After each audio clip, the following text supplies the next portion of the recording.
أشهد أن لا إله إلا الله.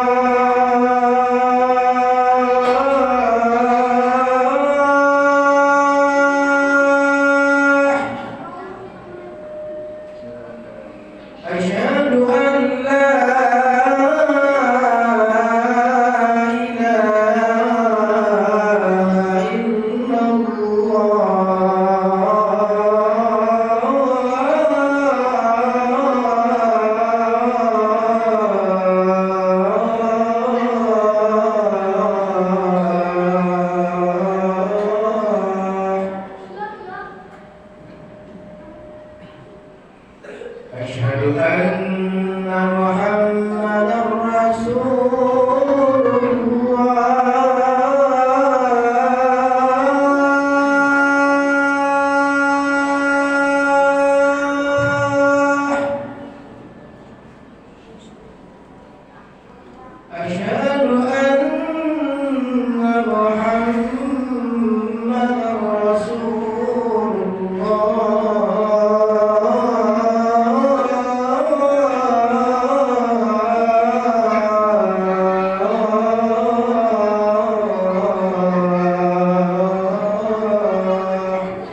إن الله وملائكته يصلون على النبي يا أيها الذين آمنوا صلوا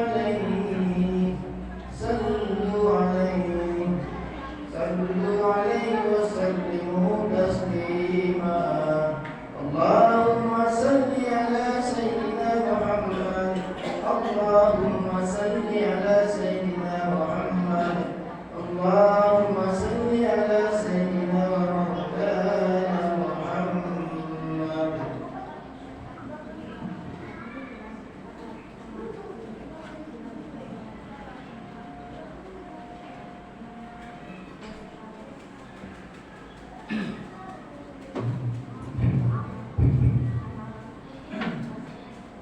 Assalamualaikum warahmatullahi wabarakatuh.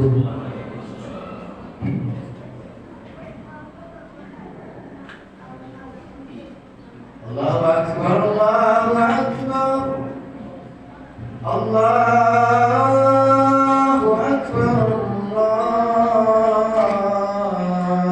Allahu Akbar. Asyhadu an la ilaha illallah.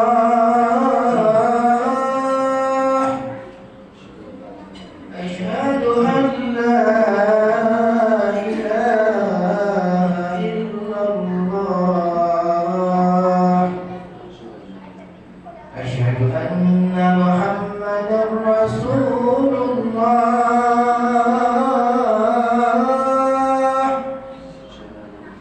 Asyhadu anna Muhammadar Rasulullah. Hayya 'alas shalah.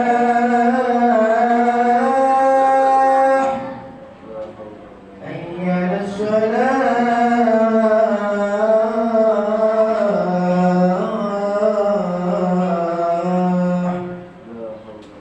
Hayya 'alal falah.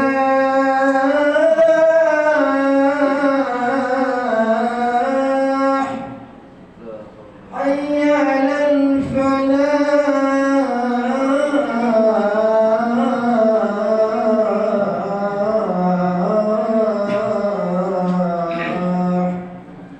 Allahu Akbar, Allahu Akbar.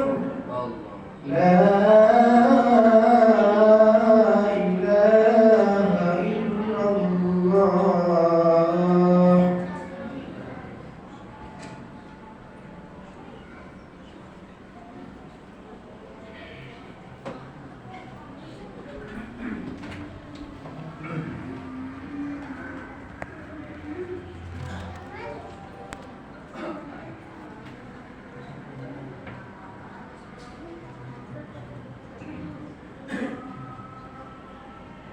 Innal hamdalillah nahmaduhu wa nasta'inuhu wa nastaghfiruh wa na'udzu billahi min shururi anfusina wa min sayyiati a'malina may yahdihillahu fala mudilla lahu wa may yudlilhu fala hadiya lahu asyhadu an la ilaha illallah wahdahu la syarika lahu وأشهد أن سيدنا محمدا عبده ورسوله لا نبي بعده اللهم صل وسلم على سيدنا محمد وعلى آله وصحبه أجمعين أما بعد فيا أيها الحاذرون اتقوا الله حق تقاته ولا تموتن إلا وأنتم مسلمون. Ma'asyiral muslimin, sidang salat Jumat yang dimuliakan Allah Subhanahu wa taala. Tiada ungkapan yang terindah kecuali ungkapan puji dan syukur. Mari kita haturkan kehadirat Allah Subhanahu wa taala dengan sama-sama mengucapkan kalimat alhamdulillahirabbil alamin atas segala nikmat dan karunia-Nya sehingga Allah mudahkan langkah demi langkah kaki kita, ayunan tangan kita untuk memenuhi panggilan Allah berupa sholat Jumat secara berjamaah. Mudah-mudahan ibadah sholat Jumat pada siang hari ini diterima oleh Allah sebagai amal soleh. Amin. Allahumma amin ya rabbal alamin. Kedua kalinya untayan kalimat salawat dan salam mari kita aturkan muliaan yakni junjungan alam baginda Rasulullah Muhammad sallallahu alaihi wasallam biqaulina Allahumma salli ala sayyidina Muhammad wa ala ali sayyidina Muhammad. Hadirin sidang salat Jumat yang dimuliakan oleh Allah Subhanahu wa taala. Melalui mimbar khutbah yang sangat mulia ini isikan khotib berproses kepada diri khotib pribadi khususnya dan kepada jamaah Jumat pada umumnya. Mari kita sama-sama meningkatkan iman dan takwa di sisi Allah Subhanahu wa taala dalam arti menjalankan perintah-perintahnya dengan sekuat tenaga kita dan menjauhi apa yang menjadi larangan Allah Subhanahu wa taala. Adapun judul atau tema pada kesempatan yang sangat singkat ini, khotib mengambil tema meningkatkan etos kerja. Hadirin yang dimuliakan oleh Allah Subhanahu wa taala, agama Islam mendorong umatnya untuk bekerja agar menjadi manusia mulia dan mandiri serta tidak membebani orang lain. Oleh karena itu, bekerja tercatat sebagai ibadah karena sebagai bukti menjalankan perintah Allah Subhanahu wa taala. Di dalam surah Al-Jumu'ah ayat ke-10 Allah menegaskan, فَإِذَا قُضِيَتِ الصَّلَاةُ فَانْتَشِرُوا فِي الْأَرْضِ وَابْتَغُوا مِنْ فَضْلِ اللَّهِ وَاذْكُرُوا اللَّهَ كَثِيرًا لَعَلَّكُمْ تُفْلِحُونَ. Apabila telah ditunaikan sholat, maka bertebaranlah kamu di muka bumi dan carilah karunia Allah dan ingatlah Allah sebanyak-banyaknya supaya kamu beruntung. Quran Surah Al-Jumu'ah ayat 10. Selain itu, ada beberapa catatan penting terkait dengan dunia bekerja. Yang pertama, yakni bekerja membuat kita terhindar dari azab neraka Allah Subhanahu wa taala. Sebagaimana hadis Nabi pada suatu saat Sa'ad bin Mu'az Al-Ansari berkisah bahwa ketika Nabi Muhammad sallallahu alaihi wasallam baru kembali dari perang yang namanya perang Tabuk, beliau melihat tangan Sa'ad yang melepuh, kulitnya gosong kehitam-hitaman karena diterpa sengatan matahari. Rasulullah sallallahu alaihi wasallam bertanya, "Kenapa tanganmu?" Saat menjawab, "Karena aku mengolah tanah dengan cangkul ini untuk mencari nafkah keluarga yang menjadi tanggunganku." Kemudian Rasulullah sallallahu alaihi wasallam mengambil tangan Sa'ad dan menciumnya seraya berkata, "Inilah tangan yang tidak akan pernah disentuh oleh api neraka Allah Subhanahu wa taala." Hadis riwayat Imam At-Tabrani. Hadirin sidang salat Jumat yang dimuliakan oleh Allah Subhanahu wa taala. Yang kedua, harta yang paling baik berasal dari jerih payah tangan sendiri. Harta bisa saja kita dapatkan dari orang tua kita, kerabat kita, atau bahkan warisan orang tua kita masing-masing. Namun sesungguhnya harta yang paling baik justru bersumber dari jerih payah kita sendiri. Sebagaimana diriwayatkan oleh Imam Bukhari dalam sahihnya dari Al-Miqdam radhiyallahu anhu, Rasulullah sallallahu alaihi wasallam bersabda, "Tidaklah seorang memakan makanan yang lebih baik dari hasil usahanya sendiri, dan sesungguhnya Nabi Daud alaihi salam memakan panganan atau makanan dari jerih jerih payahnya sendiri. Hadis riwayat Imam Bukhari. Lalu yang ketiga, memberi nafkah adalah sedekah. Imam An-Nasai dalam sunannya meriwayatkan hadis dari Jalur Al-Miqdam bin Mahdi Karim. Sesungguhnya ia mendengar Rasulullah Sallallahu Alaihi Wasallam bersabda, harta yang engkau keluarkan sebagai makanan untukmu bernilai sedekah bagimu. Makanan yang kau beri pada anak-anakmu dinilai sedekah bagimu. Begitu pula makanan yang kau beri pada istri-istrimu, itu pun bernilai sedekah bagimu.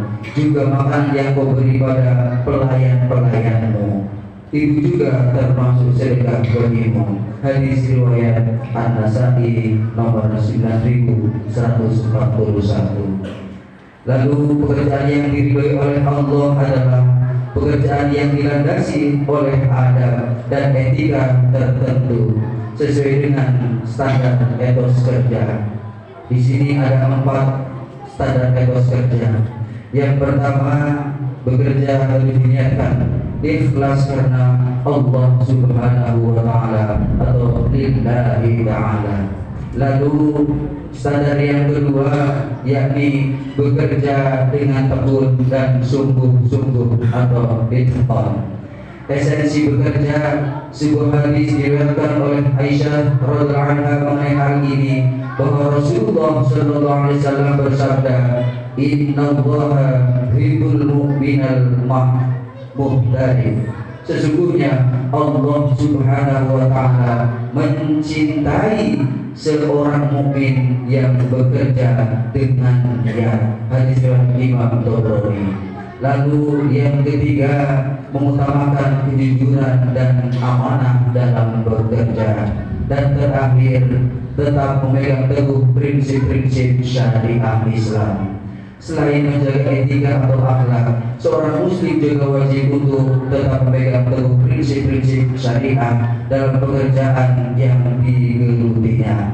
Semakin pesatnya kemajuan zaman, prinsip-prinsip syariah dalam bekerja memang akan semakin sulit karena berkaitan dengan kemajuan, keuntungan, dan penghasilan lebih dari pekerjaan yang kita lakukan. Namun hal ini menjadi tantangan bagi iman seorang pekerja supaya senantiasa meningkatkan keimanan dan mempertahankan kehalalan suatu pekerjaan serta meninggalkan hal-hal yang diharamkan oleh Allah Subhanahu wa Ta'ala. Dengan memegang teguh prinsip-prinsip syariah ini, kita akan terhindar dari dosa, dan harta yang kita dapatkan akan lebih berkah dan mendapatkan ridho dari Allah Subhanahu wa Ta'ala.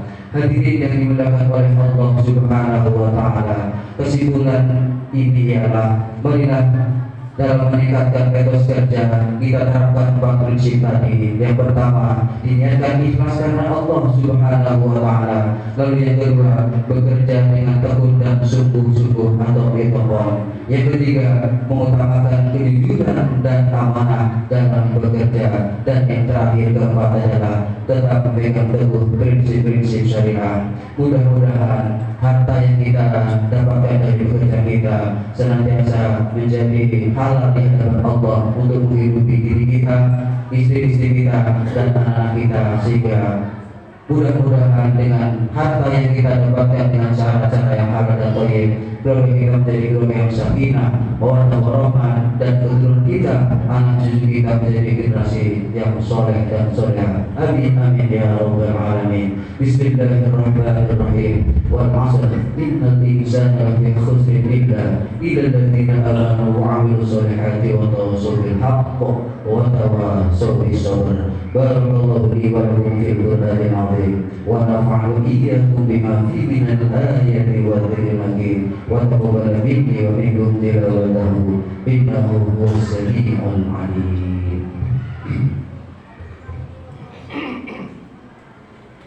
Allahumma salli ala sayyidina Muhammad.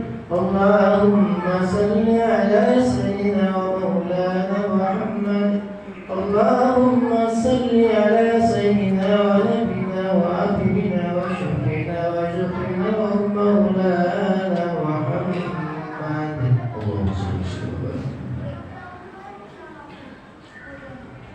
Alhamdulillah hamdan katsiran kama amara. Asyhadu an la ilaha illallah wahdahu la syarika lah. Wa asyhadu anna sayyidana Muhammadan abduhu wa rasuluhu la nabiyya ba'dah. Allahumma shalli wa sallim ala sayyidina Muhammad wa ala alihi wa sahbihi ajma'in. Amma ba'du. Fa ya ayyuhal hadirun, ittaqullaha haqqa tuqatih wa la tamutunna illa wa antum muslimun. Qala Allah Ta'ala fi kitabil karim, inna Allaha wa malaikatahu yusholluna 'alan nabi ya ayyuhalladzina amanu shallu 'alaihi wa sallimu taslima. Allahumma shalli 'ala sayyidina Muhammad wa 'ala ali sayyidina Muhammad kama shallaita 'ala sayyidina Ibrahim wa 'ala ali sayyidina Ibrahim. Barik 'ala sayyidina Muhammad wa 'ala ali sayyidina Muhammad kama barakta 'ala sayyidina Ibrahim wa 'ala ali sayyidina Ibrahim fil 'alamin innaka Hamidum Majid. Allahumma ighfir lil muslimina wal muslimat wal mu'minin wal mu'minat al ahya'i minhum wal amwat innaka 'ala kulli syai'in qadir. Rabbana ighfir lana dhunubana wa li walidayna warhamhuma kama rabbayana shighara wa li jami'il muslimina wal muslimat wal mu'minin wal mu'minat al ahya'i minhum wal amwat innaka 'ala kulli syai'in qadir. Rabbana zalamna anfusana wa illam taghfir lana wa tarhamna lanakunanna minal khasirin. Rabbana atina fid dunya hasanah wa fil akhirati hasanah wa qina adzaban nar. Ibadallah, inna Allah ya'muru bil 'adli wal ihsan wa ita'i dzil qurba wa yanha 'anil fahsya'i wal munkari wal baghi ya'idukum la'allakum tadhakkarun. Fadhkurullahal 'azim yadhkurkum wa la dzikrullahi akbar. Aqimus shalah.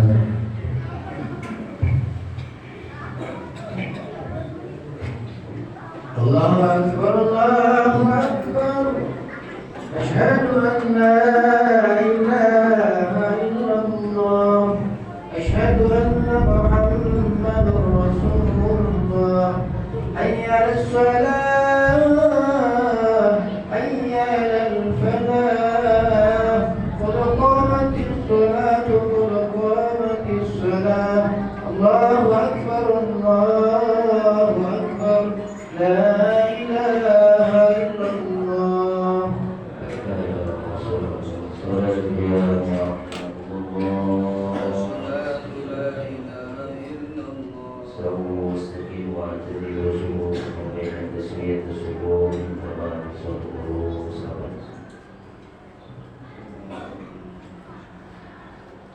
Allahu Akbar.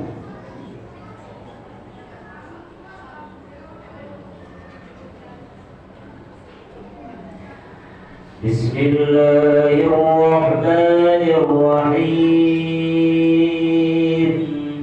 Alhamdulillahi rabbil alamin.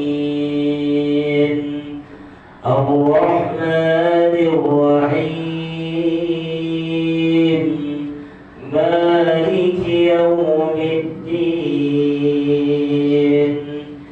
Iyyaka na'budu wa iyyaka nasta'in. Ihdinas siratal mustaqim.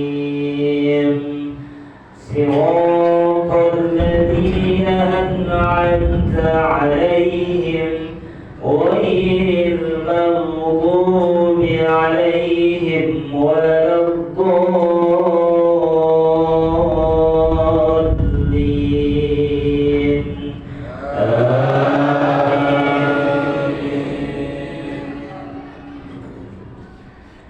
Bismillahirrahmanirrahim.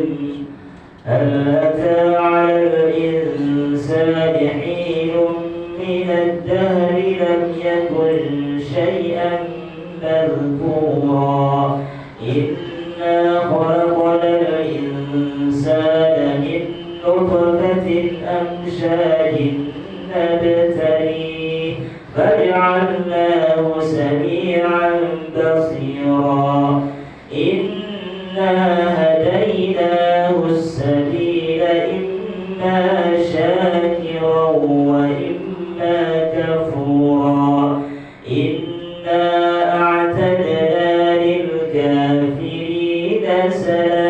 قاتل وأغلالا وسعيرا.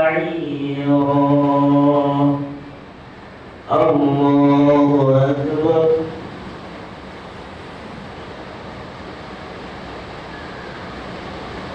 سمع الله لمن حمده. الله أكبر.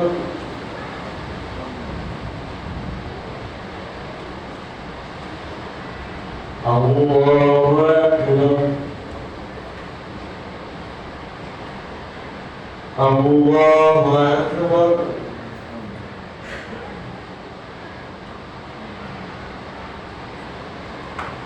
الله أكبر. بسم الله الرحمن الرحيم.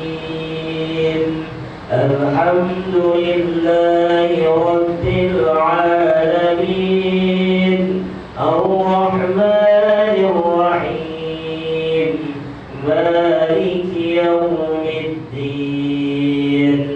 إياك نعبد وإياك نستعين. اهدنا الصراط المستقيم. صراط الذين أنعمت عليهم غير المغضوب عليهم ولا الضالين.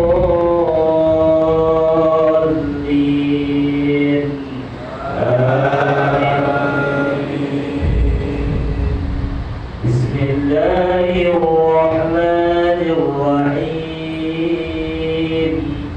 إذا جاء نصر الله والفتح ورأيت الناس يدخلون في دين الله أفواجا فسبح بحمد ربك واستغفر إنه كان توابا. الله أكبر.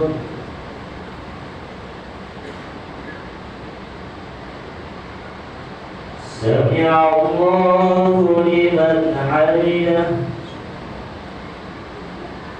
الله أكبر.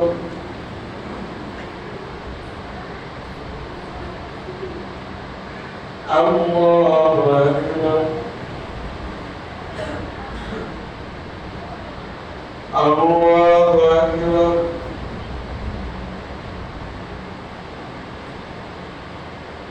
الله أكبر.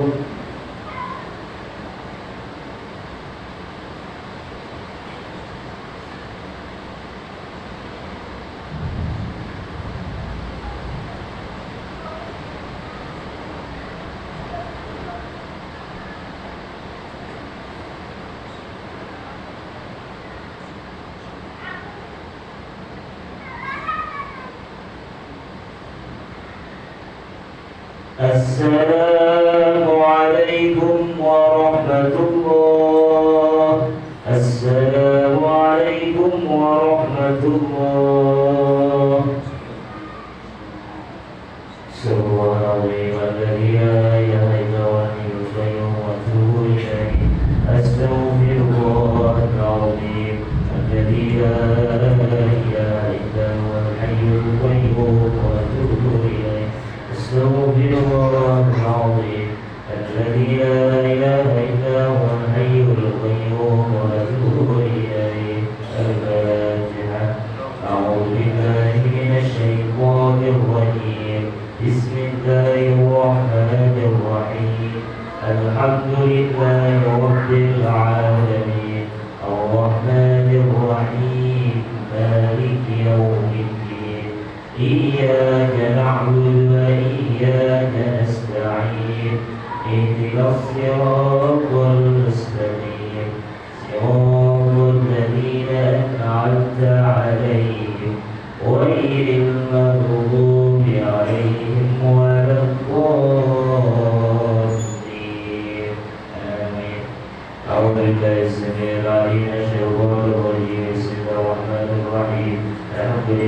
رب العالمين. اللهم صل على سيدنا محمد وعلى آل سيدنا محمد طب القلوب ودوائها وعافية الأبدان وشفائها ونور الأبصار وضيائها وعلى آله وأصحابه وسلم. اللهم أعنا على ذكرك وشكرك وحسن عبادتك. اللهم أجرنا من النار. اللهم أجرنا من النار. اللهم أجرنا من النار برحمتك يا أرحم الراحمين. اللهم إنا نسألك الهدى والتقى والعفاف والغنى. اللهم إنا نسألك علما نافعا ورزقا واسعا وحلالا طيبا وعملا متقبلا. ربنا آتنا في الدنيا حسنة وفي الآخرة حسنة وقنا عذاب النار. وصلى الله على سيدنا محمد النبي الأمي وعلى آله وصحبه وسلم أجمعين. سبحان ربك رب العزة عما يصفون وسلام على المرسلين والحمد لله رب العالمين. تقبل الله منكم منا ومنكم تقبل يا كريم. اللهم صل على محمد يا رب صل